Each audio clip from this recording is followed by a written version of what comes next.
بھٹکل میں رابطہ تعلیمی ایوارڈ 2024 کا تقسیم انعامات کا پروگرام آج انجمن گراؤنڈ پر شروع ہوا، جس کے تحت سال گزشتہ SSLC، PUC، گریجویٹ اور مدارس کے درجہ عالمیت کے آخری سال میں ممتاز نمرات سے کامیاب طلباء و طالبات کے درمیان ایوارڈ تقسیم کیے گئے۔ پہلی نشست میں all India Muslim personal law board کے سابق ترجمان حضرت مولانا خلیل الرحمن سجاد نعمانی نے کلیدی خطبہ فرمایا، جس میں انہوں نے تعلیمی میدان کی تربیت سے جوڑنے پر قوم و ملت کی ترقی کی ضمانت قرار دیا۔ مولانا نے ان افراد کو بھی گھیرا جو بغیر تربیت صرف تعلیم پر زور دیتے ہیں اور ترقی کے خواہ ہیں۔ مولانا نے اپنے خطاب میں کہا کہ یہ بات ہمارے مشاہدے میں ہے کہ کرپشن پڑھے لکھے لوگ ہی انجام دے رہے ہیں، اور وہ یہ لوگ ہیں جو دنیا کی اعلیٰ ترین یونیورسٹیوں سے ڈگری حاصل کیے ہوئے ہیں، جو لاکھوں اور کروڑوں اسکیم کرتے ہیں اور ملک کا بجٹ کھا جاتے ہیں۔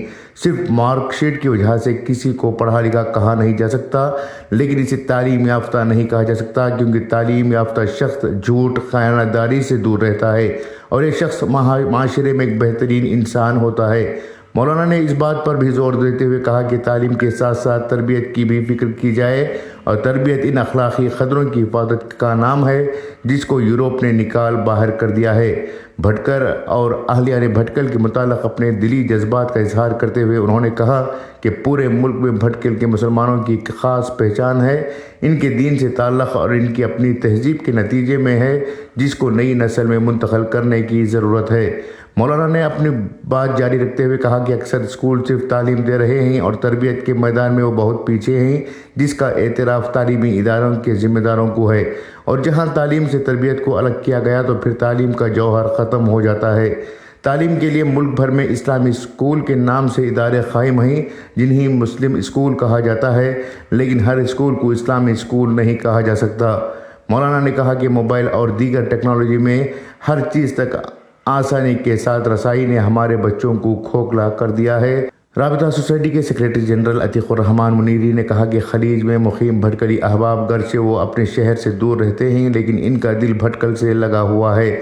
اگر کوئی چیز بھٹکل میں پیش آتی ہے تو ان کے راتوں کی نیندیں حرام ہو جاتی ہیں۔ انہوں نے کہا کہ تعلیمی میدان میں ہمیں مزید آگے بڑھنا ہے، جس کے لیے ہمیں مل جل کر کوششیں کرنے کی ضرورت ہے۔ اس کام میں ہم سے کوئی غلطی ہو سکتی ہے تو اس پر تنقید کے بجائے اس کی اصلاح کی ضرورت ہے، اور تنقید بھی ہو تو برائے تعمیر ہونا چاہیے، نہ کہ برائے تخریب ہو۔ اسٹیج پر انجمن تعلیمی ادارے کے صدر محمد یونس قاضیہ، جنرل سیکریٹری اسحاق شاہ بندری، جماعت المسلمین کے جنرل سیکریٹری مولانا محمد حسین جکاکو، جامعہ اسلامیہ تعلیمی ادارے کے صدر مولانا طلحہ ندوی، تنظیم کے جنرل سیکریٹری عبدالرقیب MJ، بھٹکل مسلم جماعت دبئی کے جنرل سیکریٹری جیلانی محتشم، شمس اسکول کے فہمیدہ خضر اور روشن مالکی موجود تھے۔ جلسے کی نظامت تنویر جسدی ندوی اور اطہر پیرزادے نے انجام دی۔ پروگرام میں SSLC، PUC اور ڈگری میں بھی کامیاب ہونے والے طلباء کو ایوارڈ سے نوازا گیا۔ بیورو رپورٹ، انقلاب نیوز، بھٹکل۔ کہ اس معاشرے کے افراد کو، بالخصوص نوجوانوں کو، کیسی تعلیم اور کیسی تربیت ملی ہے۔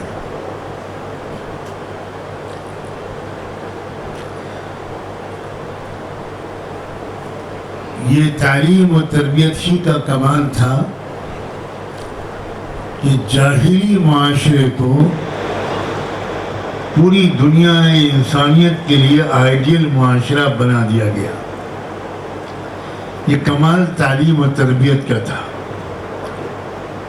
وہ تعلیم جو سید المعلمین، مربیوں کا امام سیدنا محمد الرسول اللہ صلی اللہ علیہ وآلہ وسلم نے ایسے معاشرے کے افراد کو دینی شروع کی جس سے زیادہ بگڑا ہوا معاشرہ شاید انسانی تاریخ میں تلاش کرنا مشکل ہو، اور اسی معاشرے کو ایک ایسے معاشرے میں کنورٹ کر دیا، ٹرانسفارم کر دیا جس سے زیادہ بہتر معاشرہ پوری انسانی تاریخ میں موجود نہیں ہے۔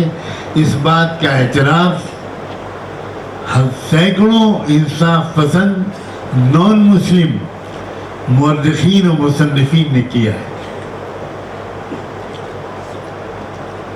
یہ کمال تھا تعلیم و تربیت کا.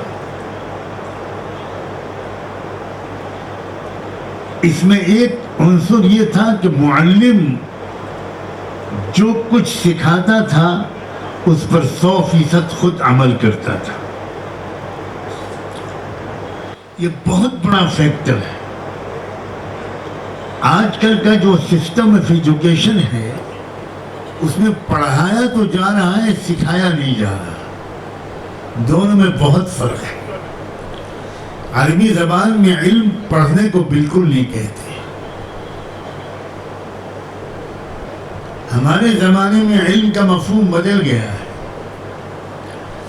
صحابہ کرام اکثر پڑھے لکھے نہیں تھے، لیکن کیا کہہ سکتا ہے کہ صحابہ علماء نہیں تھے؟ آج پڑھے لکھے لوگ تو بہت بڑی تعداد میں موجود ہیں. اتنے پڑھے لکھے انسانی تاریخ میں کبھی نہیں موجود تھے. لیکن گستاخی معاف، اتنے پڑھے لکھے جاہل بھی انسانی تاریخ میں کبھی موجود نہیں.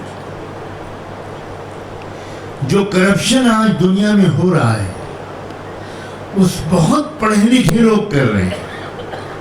یہ لاکھوں کروڑ ڈالر کا جو اسکیم ہوتا ہے، ہر کچھ دن کے بعد کسی نئے اسکینڈل اور اسکیم کی خبر آتی ہے. یہ کم پڑھے لکھے لوگ نہیں کر سکتے. پہلے کم پڑھے لکھے چور ہوا کرتے تھے تو ہمارے اور آپ کی جیب سے 400 روپے والا پرس نکال لیا کرتے تھے. آج کے چور ملکوں کا بجٹ کھا جاتے ہیں، ملکوں کی اکانومی کو تباہ کر دیتے ہیں. اور یہ وہ لوگ ہیں جو Harvard, Oxford, Cambridge, Stanford university کے گریجویٹس، پوسٹ گریجویٹس ہیں. تو اس کا مطلب کیا ہوا؟ ڈگری دے دینا، کوئی 100% مارکس سے پاس ہو جائے، اس ایسے انسان کو صرف اس کے مارک شیٹ کی وجہ سے، ڈگری کی وجہ سے اس کو ایجوکیٹڈ نہیں کہا جا سکتا. اس کو لٹریٹ کہا جا سکتا ہے، لیکن ایجوکیٹڈ نہیں کہا جائے. ایجوکیٹڈ وہ ہوگا جو کبھی جھوٹ نہ بولے. ایجوکیٹڈ وہ کہلائے گا جو امانت دار ہو.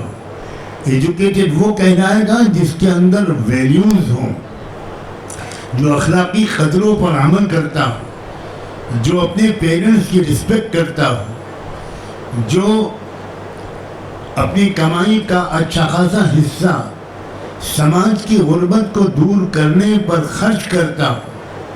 ایجوکیٹڈ وہ کہلائے گا جس کی اچھے انسان ہونے کی گواہی اس کے گھر کے ملازم اور پڑوسی دیں، وہ ایجوکیٹڈ کہلائے گا. بہت بڑی کمی ہو رہی ہے تربیت میں. تعلیم بڑھ رہی ہے، تربیت گھٹ رہی ہے. اس فرق کو خدا کے لیے سمجھیں. اسٹوڈنٹس بھی سمجھیں، میرے پیارے بچے اور بچیاں، ٹیچرز بھی سمجھیں، مینجمنٹ بھی سمجھے کہ تعلیم بڑھ رہی ہے، ڈگری ہولڈرز بڑھ رہے ہیں، لیکن کیا ویلیوز والے بھی بڑھ رہے ہیں؟ کیا اخلاقی قدروں والے بھی بڑھ رہے ہیں؟ اگر کوئی تعلیمی نظام، کوئی ایجوکیشنل انسٹیٹیوشن وہ اس میں کامیاب ہے کہ وہ ڈگری ہولڈرز کو نکال رہا ہے جن کی تعداد ہر سال بڑھ رہی ہے، لیکن جو اخلاقی قدریں ہیں، جو مورل ایتھیکل ویلیوز ہیں، وہ اگر گھٹ رہی ہیں نئی نسل میں، تو ایسے اداروں کے مینجمنٹ کو بہت سیریسلی کنسیڈر کرنے کی ضرورت ہے کہ ہم اور کیا کریں کہ ہمارے بچوں اور بچیوں کا کیریکٹر بہت مضبوط ہو. پورے ملک میں ہزاروں اسلامک اسکولز ہیں جن کو میں اسلامک اسکول کہتے ہوئے ہچکچاتا ہوں. مسلم اسکولز تو ان کو کہا جا سکتا ہے، بٹ اسلامک اسکولز کہنا ہر اسکول کے لیے مشکل ہے. میں سینکڑوں اسکولوں کا ممبر رہا ہوں، ابھی بھی ہوں، وزٹ بھی کرتا رہتا ہوں. ہر اسکول کا مینجمنٹ اس بارے میں بہت پریشان ہے کہ ہم اپنے بچوں اور بچیوں کو ماحول کی گندگی سے بچانے میں کامیاب نہیں ہو رہے.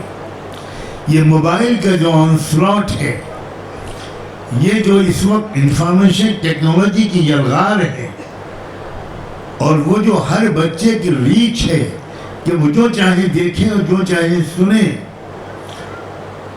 اس نے ہمارے ملک کی نوجوان نسل کو کھوکھلا کر دیا ہے. کاش کہ ملک کو لے کر چلنے والے لوگ نان ایشوز میں نہ الجھے ہوتے اور پیور پولیٹکس میں انوالو نہ ہوتے، ملک کے آل راؤنڈ ڈیولپمنٹ کے لیے بھی سوچ رہے ہوتے، تو ان کا سب سے بڑا ایجنڈا مندر اور مسجد نہ ہوتا، ان کا ایجنڈا ہوتا اپنے یوتھ کی تربیت.